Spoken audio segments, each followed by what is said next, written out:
Speeding. Speeding. Speeding.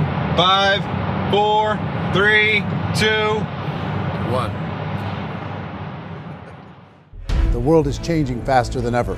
What used to take decades is now taking years or even months. What you see right now is the illusion that people have had for many decades about the workplace being this secure place to work the rest of your life. For the first time in the history of our nation, our children will not do as well as us. We've seen our friends get laid off. We've been laid off. We've had our pay cut. People are overworked and underpaid. They seem to have less time and less freedom. They live under constant pressure. This is going to be forced.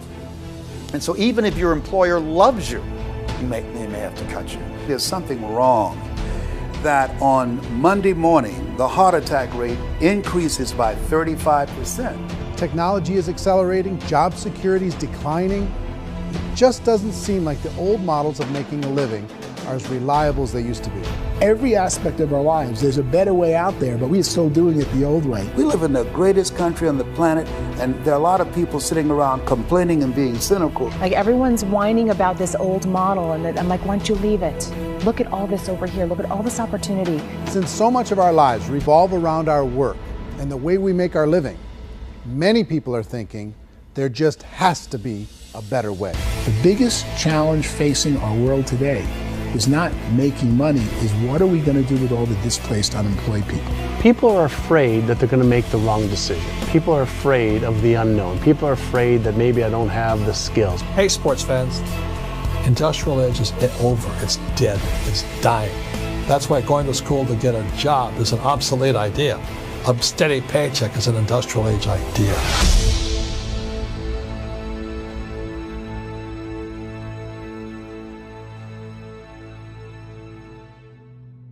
It's the search for answers that has brought us here together today. My name is Eric Worre, and for almost 30 years I've been an entrepreneur, struggling at times, but ultimately succeeding. As a best-selling author, speaker, and business owner, I've spent my entire career helping millions of people around the world to become entrepreneurs. And I believe strongly that there is, in fact, a better way when it comes to how we make a living. The career landscape has changed dramatically, and many are still working in a model that is completely out of date. What worked for previous generations isn't working as well for people today. In this film, we're going to explore 3 important questions. First, what's really going on in our working world today? Second, in this new economy, is it better to become an entrepreneur, or is it safer to work for someone else? And third, if a person decides to become an entrepreneur and start their own business, how can they do it without taking on massive risk? To help in this journey, I've brought together some of the greatest experts and thought leaders in the field of entrepreneurship to share the real facts with you. My intention is to give you new information that will allow you to make choices that are not limited by an old, outdated model. Let's start by understanding what's going on in our working world today.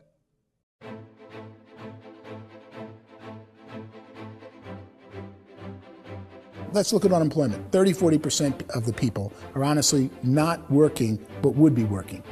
What our government does is if you haven't found a job in 6 months, we don't call you unemployed. We pretend you dropped out of the labor force. I've often said that unemployment, particularly structural unemployment, that's unemployment due to technological changes, is the first sign of economic growth. Think of it, 10 people live on an island. They go out every day and fish.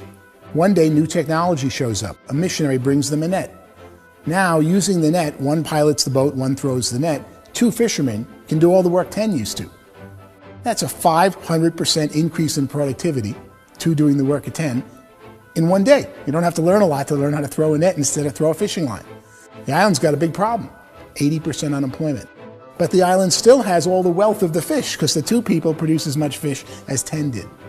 Now, of course, looking back in history, these changes used to take thousands of years.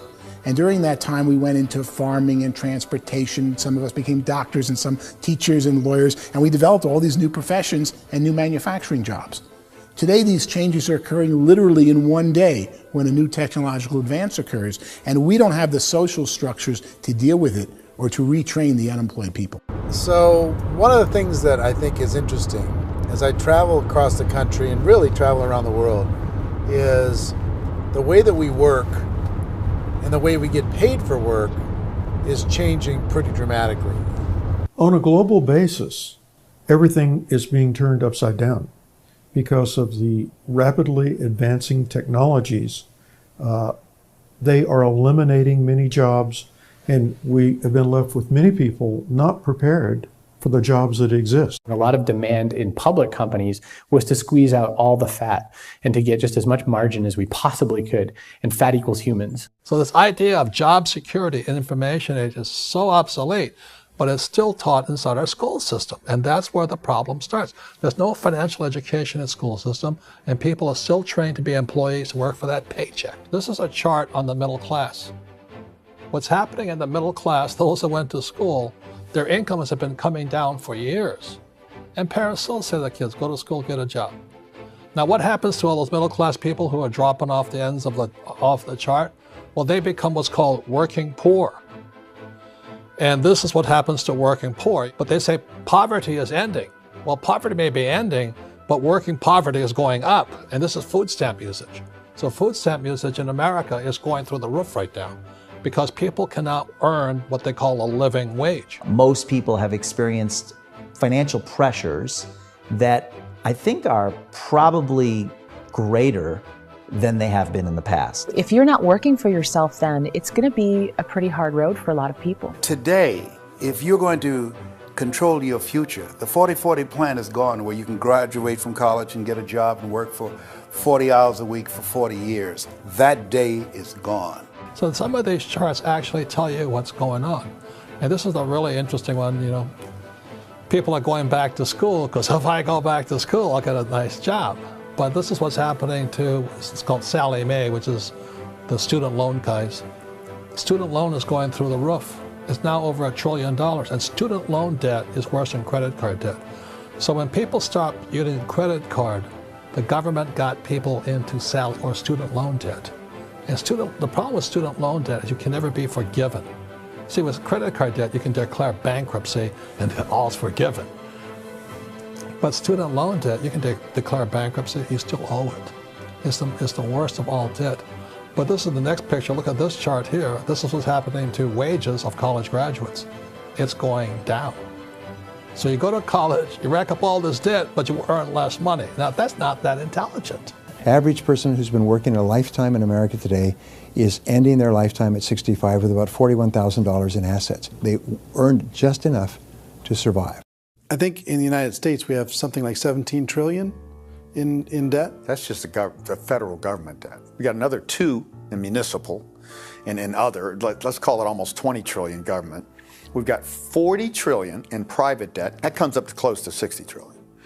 When you then add something we never had before, what you were talking about, when we look at the unfunded portion of Social Security and primarily Medicare, Medicaid, that at the most conservative estimates from outside firms, Kleiner Perkins, 67 trillion and growing. That's more than all our other debt. There's less conservative estimates that say it's 84 trillion or higher. I added up conservatively $127 trillion in total debt. Debt is a financial drug. When you take it to excess, it's like taking a drug. Yeah, it makes you feel better, it enhances your performance, but at a huge cost, eventually it kills you. And so that's what happens. We keep doing more and more debt, and you get less and less results, just like a drug, until the debt gets so high that it crushes the whole system. That's where we're at, 8.2 times GDP. You know who I feel sorry for? I feel sorry for the person who dreads going to work, who is sick to their stomach on Monday morning, who hates their alarm clock, who gets a little glimmer of hope on a Wednesday because it's hump day and says, thank God it's Friday.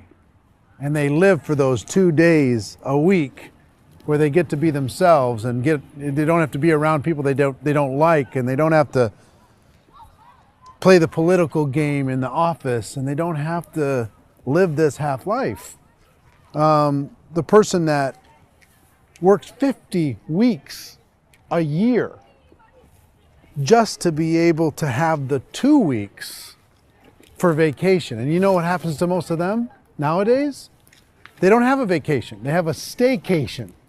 They have time off of work, but they don't get to go where they want to go because they're overextended. They've got all this debt. They got all this situation. They hate their alarm clock. They can't sleep until they're done. They have to spend most of their life in traffic. I feel sorry for that group of people because there's a better way. They just don't know it. I see this really interesting attempt at rugged individuality in a 6x8 rectangle.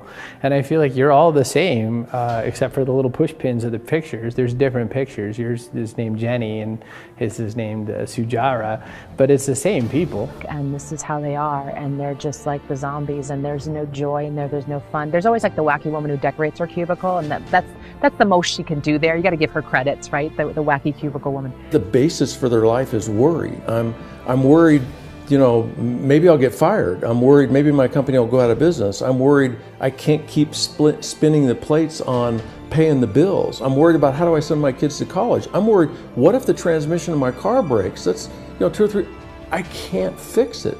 People live in a sea of worry, and it eats at them. Those signs that people held up during the Depression didn't say looking for gainful employment in a cubicle. It said looking for work. Work is what we're looking for. Job is just a unit of measurement. Work is what we're going after. It's time to look in the mirror and say, it's not the economy, it's my economy. It's my little world of where I am. I need to improve. I'm not going to wait for the economy to come back because, frankly, the economy is doing great in this country. So I'm here on Wall Street, the financial center of the universe, the financial capital of the world. This is where most people's money goes to at least be held for a time, right? With interest rates in banks being effectively zero, and many experts are predicting it's going to stay at zero for the next 10, 20, even 30 years, people feel like they don't have any choice but to put their future into equities, to put their future into the hands of other people on this stock market, and hope that the stock market goes up, hope that the stocks that their advisors pick or that they pick goes up. That's one way to go, I guess.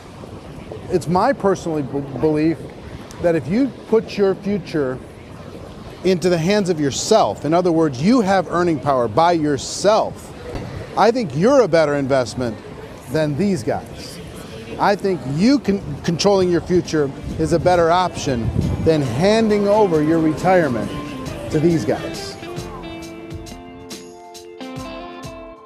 The average household income in the United States is approximately $50,000 a year, what they call the middle class. To reach the top 25% of income earners, you'd need to earn at least $90,000 a year. To reach the top 10% would be a household income of $140,000, the top 5%, $190,000, and to be in the top 1%, you'd need a combined household income of at least $380,000 a year. So here's the question. What do you think would give you the best chance to move up and get to the top 10%, the top 5%, the top 1% or beyond? In my opinion, and in the opinion of many, many experts, the answer is to become an entrepreneur, to become your own boss. I think you have to be a business owner. I can't, the only time I ever say to someone it'd be great to be an employee is when they've already told me they've surrendered. I only tell people who are wounded spiritually that they should be an employee. And it's that feeling that you get when you pick up the backpack off the little Cub Scout and say, "Don't worry, little guy, we'll get you back to the camp." You know, it is in no way a kindness when I tell someone they'd be a great employee. The other status symbol really increasingly is lifestyle. And people can own their own business, maybe even work out of their house. That, I tell you, people admire that, like, gosh, I wish I could do that. The spirit of the entrepreneur is to be a risk taker and to be resourceful and unstoppable and to have a vision of yourself beyond where you are and not willing to settle for life as it is. Think about the great entrepreneurs. They're visionary. They have heart. They're willing to do today what others won't so they can do tomorrow what others can't. Personally, I don't think of the new economy, the old economy. I create my own economy. The entrepreneur's in control. I decide what the economy is going to be like. In the world of entrepreneurship, there are no limits. You can make as much as you want, depending on how much you want to work and how smart you are and how great a team you put together. There's no more lifetime rewarding business than being an entrepreneur. Why in America, where anyone could be anything, would people want to give up their freedom and become effectively a modern-day slave, told shut up and be here every morning at 7:30, leave at 5:30, and do what I tell you? If people decide to become an entrepreneur and work for themselves, they have some traditional options, but they're riskier than you might think. Any kind of a retail business, retail build-outs, is extremely expensive. Even just these small little yogurt stores where they're putting little yogurt machines and you get all the different flavors, you're spending $200,000, $300,000, $400,000 to open a yogurt shop. I would love to buy a Dunkin' Donuts, but it's a $500,000 or so to start. I don't quite have that just in case money. Risking lose it all, and most guys do 2 or 3 times, and even big guys like Branson, because I'm such a fan of his, half his companies don't work. If you make $1 million, your problems are going to go. If you make $1 billion, your problems are really going to go. Just the opposite. You and I know when you're making $1 million, you get $1 million responsibilities. You make $1 billion, you got 1,000 times $1 million responsibilities. And most people say, I'd love to be my own boss. 70% of Americans would love to be their own boss, according to recent polls. But they don't know how to get there. Because what are you going to do? One, you could buy an existing business. If somebody's selling an existing business, you have to ask why. Usually because it's probably hard. It's probably not making as much money as they hope. 2, they could buy a franchise. A little less risk, proven system, but it's expensive to be able to do that. 3, they could start something from scratch. And that's where a lot of people feel like, I don't have the chops to do it. I don't have the money. I don't have the product idea. I don't have the expertise. I don't have whatever it's going to take to be able to get there, and I can't risk my family to do it. So 4th, they could become an investor. A lot of people in this town invest to try and figure out a way, but you got to be pretty smart with that game too, right? Venture capitalists, who are the very best and most sophisticated in investing in new breakthrough businesses, make it on 1 out of 11. That means 10 out of 11 are mediocre or fail. Most of them fail. That's the risk there. An angel investor is lucky to get 1 out of 15 or 20. A business is a team sport. Like, I have to have accountants, I have to have engineers, I have to have system designers, I have to have sales, marketing, I have to have accounting, I have to have mission statements, I have to have legal and all that. The average Joe Schmo, even me, I go out there, I don't have the skills to put a business together. I think the bottom line for the 4 traditional options is they take money, sometimes a lot of it. They take expertise, and they take time. All of that adds up to just too much risk for most people. I bought a business from somebody else and it was a lot of work. And you start wondering, what did I just buy? Because I guess ultimately I own your email list and I just overpaid for it. People that start their own business, they spend a lot of money, they spend a lot of time, a lot of effort to get things started. And the more you invest on the upfront, the harder you typically work at it. Well, I can tell you what the success rate is of a restaurant. What is it? They're crazy enough. About 90% of them fail. About 90%, in how quickly? Year less. Wow. And if we're talking non-franchise, we're talking franchise, Sure. That's totally different. Yeah. But our students aren't getting franchise restaurants. You gotta invest big money. Exactly. And with someone like McDonald's, you've had to work with the company for a long period of time, really know the To even have a business. chance at investing $1 million. Have a chance, and it's a slim chance. What if there was a way that you had all the proven aspects, the comfort aspects, and you could still control your own life? What if there was both? In other words, you didn't have to create everything from scratch. You didn't have to be a super leader. All you had to do, what if there was a proven product already? You didn't have to create the product. And there's a proven system already, proven training already. Everything except an employer. That was the only thing that you didn't have. Do you think more people would be open to working for themselves in that environment?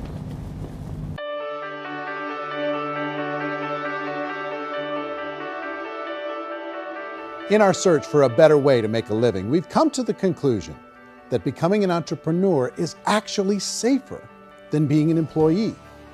And through our look at the entrepreneurial options, one particular path kept coming up from expert after expert. And I think most people will find it surprising because it's certainly a non-traditional business model. That model is for people to start their own business and become an entrepreneur through the creation of a network marketing business. Some people call it direct selling because the product is being sold directly from the manufacturer to the end consumer, cutting out the middlemen. Other people call it multi-level marketing, or MLM, because there are multiple levels of commissions paid. The most common term today is network marketing, because network marketing best describes using a large group of independent distributors, independent entrepreneurs, to move a product or service more efficiently. So my friend here, Donald Trump, and I, we always write about the network marketing industry. And the reason we support the network marketing industry is because it really is a business school for entrepreneurs. Because most people come out of school looking for a paycheck. Oh, that's terrible. I would go into network marketing like that.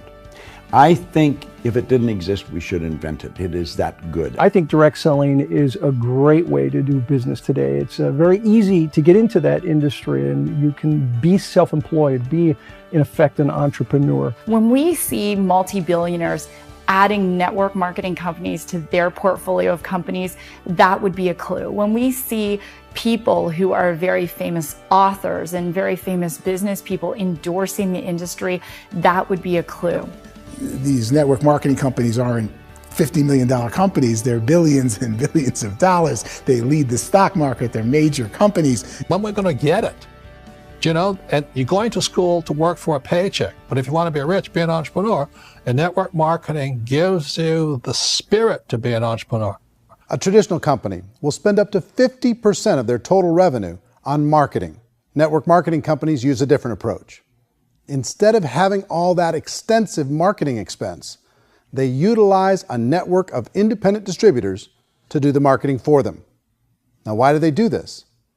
First, because word-of-mouth advertising is so much more effective today than traditional media advertising. Second, some products need to be explained or demonstrated, and an independent salesperson can do that more effectively than an ad campaign. Third, it's completely efficient. The company only pays for the marketing of their product if a sale happens and not before. Imagine if Amazon allowed you to become an independent distributor and paid out 40% of its revenue to that distributor group. All you had to do as a distributor was recommend a product, and if a person bought it on Amazon, Amazon would take care of all the logistics, and you'd get paid for bringing the customer. Now imagine you got paid for every purchase that customer made for the rest of their lives. Well, Amazon doesn't offer this option, but network marketing companies do. 85% of all buying decisions in our society are made as a result of word of mouth or reputation. We're recommending things to each other all the time. You know, who's your dentist? Who's your doctor? Who's your lawyer? What detergent, are you using? What legal system are you using? What product are you using? We're talking to each other about the things that we love anyway. When you go into a big box retailer, you're lucky if the clerk looks you in the eye, much less gives you any detailed or accurate information about what you're purchasing. So of course, this personal information, this education coming from a friend, a neighbor, a relative, or even a stranger, but one who has experience with the product is extraordinarily valuable. As a matter of fact, network marketing can educate consumers probably better than any other form of marketing. It certainly can do better than advertising, because advertising usually has a certain hype to it, and you can only get limited information. So, network marketing trumps advertising. If you were a typical sales company and you wanted to sell $1 million a month worth of product, you might go find 100 superstar salespeople. The quota would be $10,000 a month. So network marketing as a distribution system just flips the numbers. So we use 10,000 happy, raving fans of a particular product, and we don't concern ourselves so much with how much product each one of them individually sells. If they sell just $100 or $200 a month, and there's 10,000 of them, you're selling $1 million to $2 million a month worth of product. And that's the best way I can explain how network marketing works. This is the marketing arm of the company. There's not money being wasted on bricks and mortar. There's not money being wasted on inventory that's sitting stagnant somewhere. There's not of employees standing around that don't have customers. These are people that are going to connect with customers. These companies allow people to become independent distributors for extremely low cost and with no minimum time or sales quota. Essentially, they own their own business and can provide as much or as little sales as they choose. In other words, the distributor gets all the benefits of traditional business ownership without the risk. The advantage of network marketing is the ease of entry, the low risk, and the low startup cost, because almost everything else has very high risk. You can get in for a minimal investment. You're buying into a system that's already been proven, products or services that have been proven to work. The keys to network marketing is providing an opportunity for the masses to get involved, providing an opportunity for the average person who doesn't have the resources to start their own business. All of this so far is fairly straightforward, but network marketing offers another benefit, and it's this benefit that makes it so interesting for entrepreneurs. Network marketing allows a distributor to build their own network of other distributors and then compensates them on the sales created by that entire group. Direct selling is, at its base, very simple. It's the sale of a product or service to an individual on a face-to-face, one-on-one basis, just the way we're talking right now. But there's an important element as well, and that's the offering in conjunction with that sale of product, the offering of an opportunity for someone to make something of themselves. No matter what your social status is, no matter what language that you speak, I mean, look how many unbelievable people are becoming successful that speak every kind of language out there. What an awesome gift to give the world. Instead of having to work your way up in a system and prove that you could be a sales manager, they just decided everybody can be a sales manager. Everybody gets to build a sales team from day one. And so what that brought into the system of growth as a direct selling company is the concept of compounding or geometric progression. Because now you can actually grow Salesforce very quickly because everybody is enrolling people in their own sales force. People who are like, oh, this is weird, I'm building a sales team, or what do you think you do at a regular company? How do you think a regular company works? Network marketing is the only industry that doesn't say your past determines your future. It looks at your past and says, okay, now what can we train you to do so you can have a great future? Every other employer out there wants to exploit you for what you already know, not teach you something new. Network marketing has the potential to save the United States and the world, because it's going to teach people not to be employees, but to be entrepreneurs.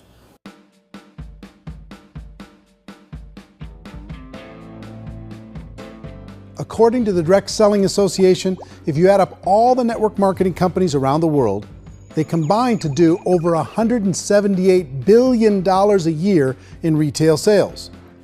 To give you an idea of how big that really is, the NFL, the National Football League, does approximately $9 billion a year. The music industry does a little more than $16 billion a year, and the movie industry does about $80 billion a year. Using a conservative average, network marketing companies pay their distributors about 40% of that $178 billion in the form of commissions, which adds up to more than $71 billion a year. That's almost $6 billion a month. It's almost $200 million in commissions every single day. So it's certainly working, and people are making serious money in network marketing. With the growth of the direct selling industry over the last 10, 15, 20 years, we've seen a broader understanding of the channel. We have seen more and more people getting involved in the business, so our penetration in the marketplace has increased, and thus the understanding in the marketplace of who we are has increased. And we've seen non-direct selling companies look at the direct selling model and say, something's going on there. People are making money. Companies are being profitable, individuals are being motivated, product is being delivered to market. Maybe we should explore this. Some people think only the people at the top make money. Well, let's take a look at that as well. In the network marketing profession, there are roughly 500 people in the world who earn over $1 million a year. If you round that number up to $2 million a year, that adds up to about $1 billion a year. That takes the $71 billion paid out each year down to $70 billion. So where does the rest of the money go? The vast majority goes to part-time people making anywhere from a few $100s a month to many thousands of dollars a month. It goes to people who choose to make it a full-time career move and earning even more than that. Every day, people are using the money they earn through network marketing to pay off debt, have more fun, and improve the quality of their lives. Everyone I know in network marketing has been doing that since the 50s. They go to work when they want to go to work. They stop working when they want to take time with their children to have a leisurely breakfast and discuss issues and drive them to school. They go back to work when they get home, wherever they're working out of. The biggest thing that I've seen is people that have become much happier in their life. MLM has probably made more millionaires of more people in more countries, and I've spoken to them in 67 countries, than any other single form of business, starting from nothing. If they have a choice between working a job for the next 10 years or working a network marketing business for the next 10 years, the result of working the network marketing business will be better. A lot of people within the industry go on and make this a career and do extremely well at it. Network marketing has been nothing but good for everyone I know that's been involved with it because they did it seriously and they played full out and they've been very successful. It's been a constant barrage of success stories and people showing off stuff they got as a result of it. How many people are involved? Approximately 16 million Americans and 96 million people around the world are currently participating in network marketing. And in a recent poll, 82% of those people report a good, very good, or excellent experience with network marketing. So people are happy.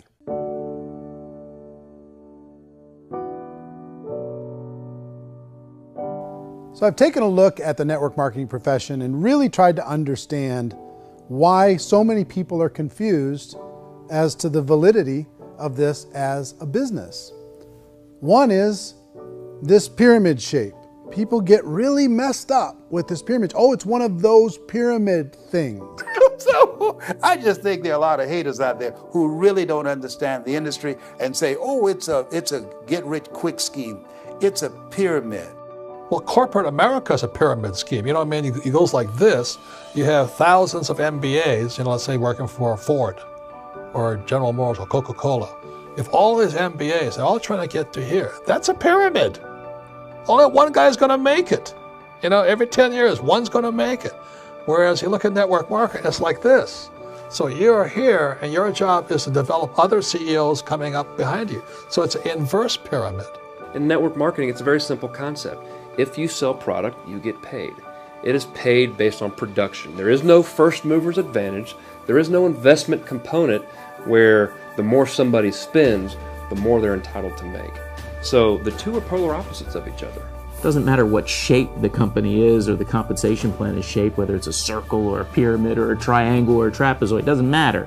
If compensation is coming primarily from recruitment, then you've got a problem.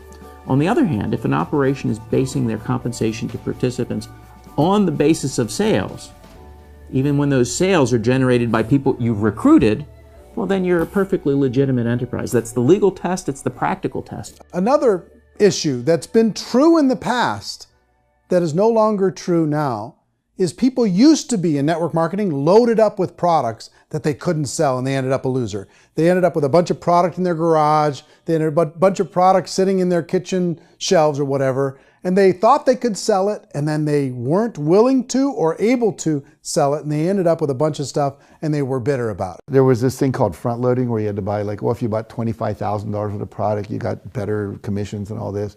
Today, it's almost all done by computer. It's direct mail, comes from a warehouse somewhere else. You don't have to have all this inventory. You don't have to stock up. It's a paperless world now. Most of it's done online. You have a back office. It really works. And I mean, the technology has changed everything. Third issue is people start talking about 99% of people in network marketing don't make any money. Well, we've talked about that over the course of this journey together.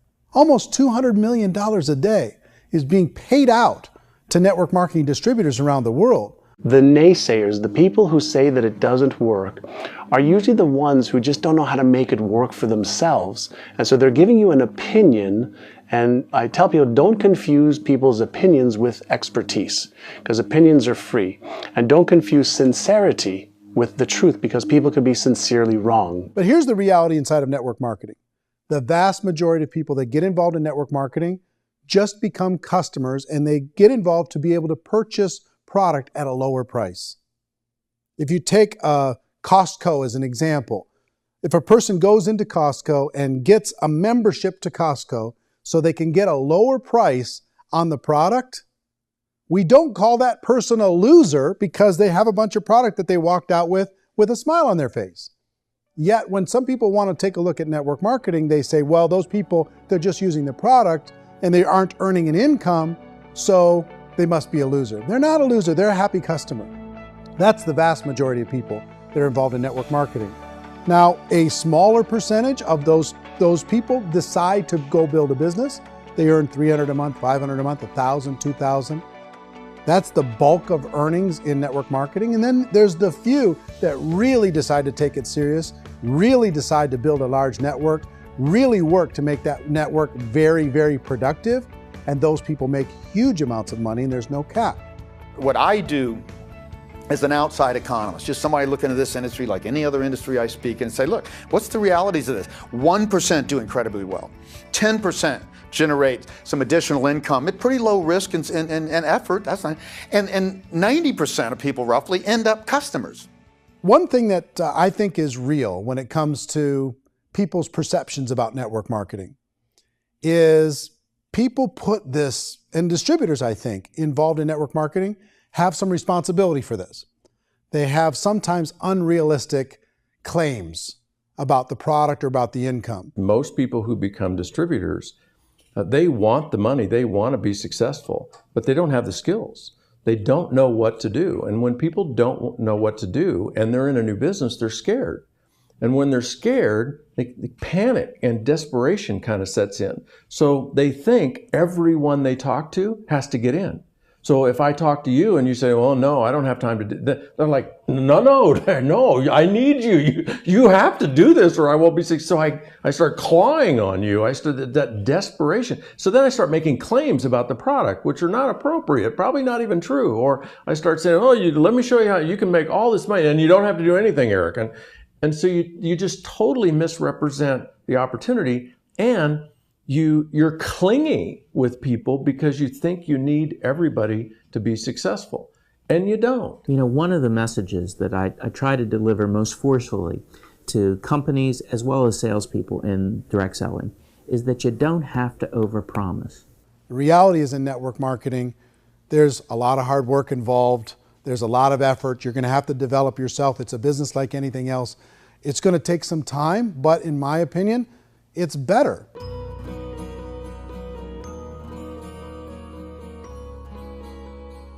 It's light years better for people starting today than it was even 5 years ago. I think it's more widely accepted now, and people understand it is a business. It is being an entrepreneur. It is being a business owner. Our belief system is based upon our evaluation of something.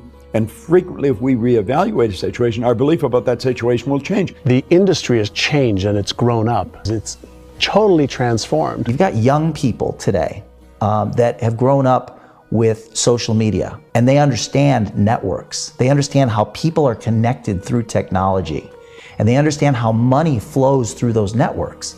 So when they see network marketing, they don't see it the way their parents saw it. And we've all learned, the larger industry that you represent, has all learned from those mistakes and flaws and errors that have happened early on. Early algorithms didn't work the right way. That's all fixed. It's like when they design a computer program, they design the program, then they run it, and then they go back through and they debug it. The MLM industry has been debugged. This is the day of being virtual, being able to run a business from your mobile phone. I mean, it's incredible. Companies are getting smarter. They're implementing more consumer protections. They're implementing more compliance training. They're doing more with respect to product research. If you do get involved and you make purchases of inventory, even on a voluntary basis, if you decide that this business is not for you, you can leave and have that inventory repurchased by the company. There's no other business that offers that kind of protection on a voluntary, self-regulatory basis.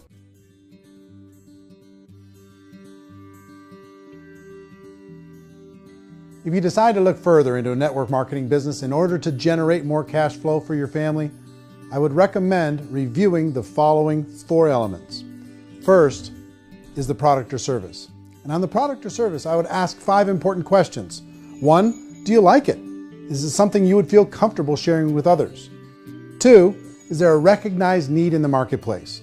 It's hard to create a need if one isn't naturally there. 3rd, does the product meet that need? Does it solve a legitimate problem for consumers? And 4th, is it priced to sell? Can it compete in the marketplace? And 5th, is it priced for profit? Is there enough margin for the company and the distributor to be able to generate income for the long term? If you can answer the questions on the product to your satisfaction, the next element to consider is the company itself. Is it well run? Do you believe in the founders or the management team?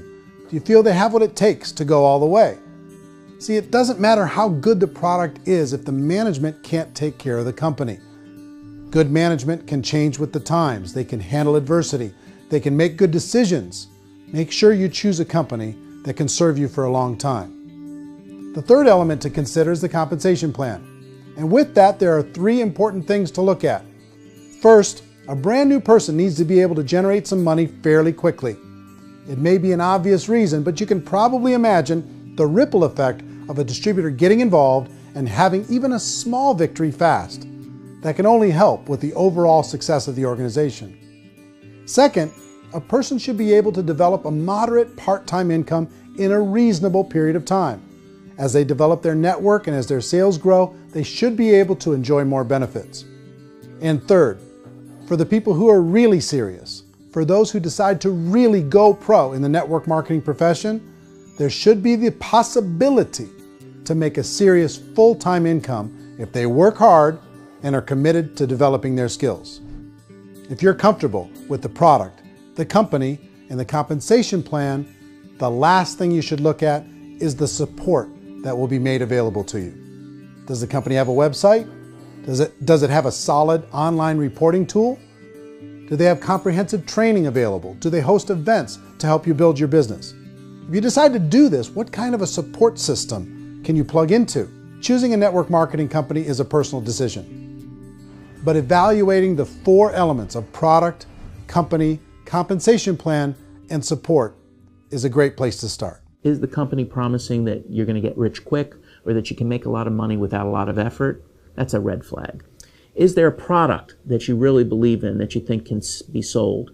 Or are you being told by salespeople or the person who's trying to recruit you or by the company itself that don't worry about the product, all you have to do is recruit other people into the business? Red flag, warning sign. If you're hearing that, take a second or even a third look. Get to know the customers, the products, the business, have some success, and see where the opportunities might take you to move up in the organization. You want to find out how concerned are they about my education, my training, and my development? Is there a space for me to grow?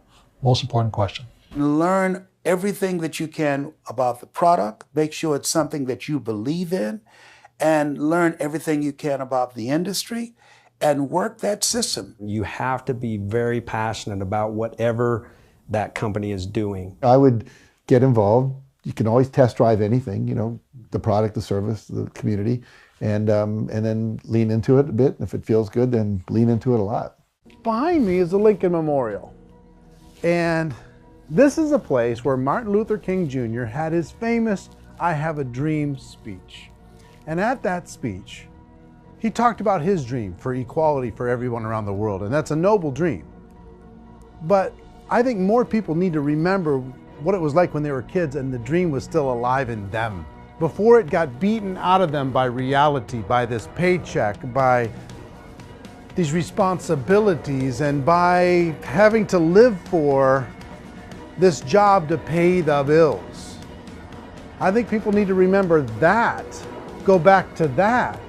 Once they know that there's a better way, I think their future is going to be much brighter. They can live a better life.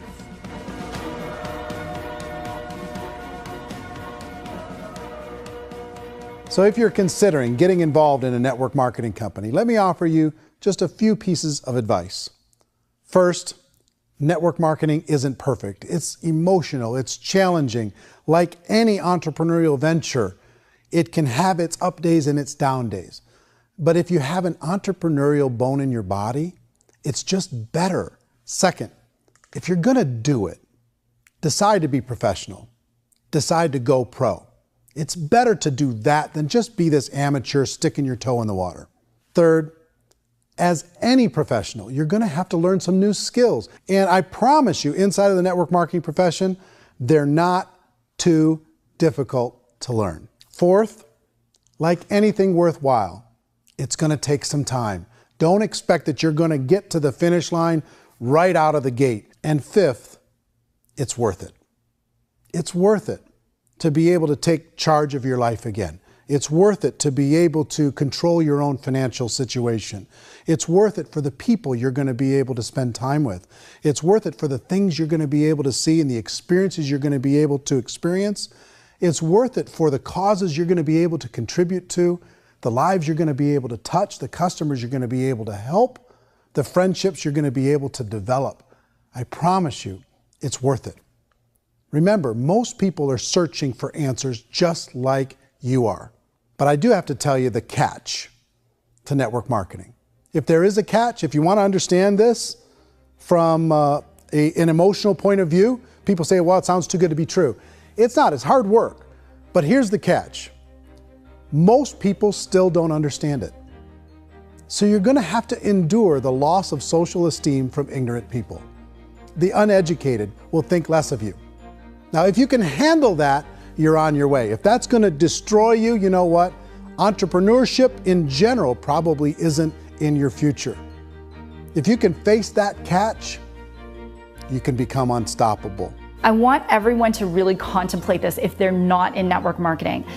You're in a job, you probably have a mortgage, you have rent, you have debt, whatever's going on. You're in a prison. You work just hard enough to keep them from firing you, and they pay you just enough to keep you from quitting. Come on! I've been there, done that, and bought that t-shirt. In network marketing, if you run into failure, it's really just a homework lesson for yourself. There's no one to blame. You really have no excuse not to be successful. You just don't. People don't want to hear that, but there's so much available to you. If you want to be a good network marketer, be a student to the people above you, be a fellow traveler to the people on the same level, and be a teacher to those below, and know when it's appropriate to do which. People who are not afraid of asking people to buy things, or not afraid of persuading people with a chance they may say no, these people own the future. Nothing happens until something moves. So you got to go move, you got to go do something, or nothing's going to change in your life. In the beginning, you're going to do a lot of things that you don't get paid for. But as you go down the road, you get paid for a lot of things that you don't do. And your job is rehabilitate the spirit, the entrepreneur spirit in all of us. Give it back. Either give it a strong yes or a strong no, but no wishy-washy, dilly-dally stuff in the middle.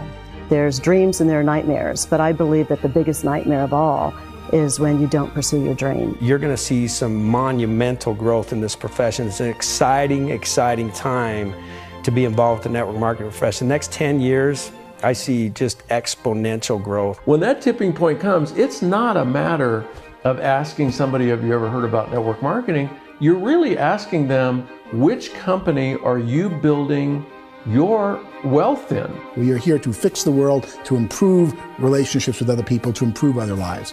And the real reward comes as an entrepreneur in any level from teaching somebody something and watching them soar. There is no greater reward.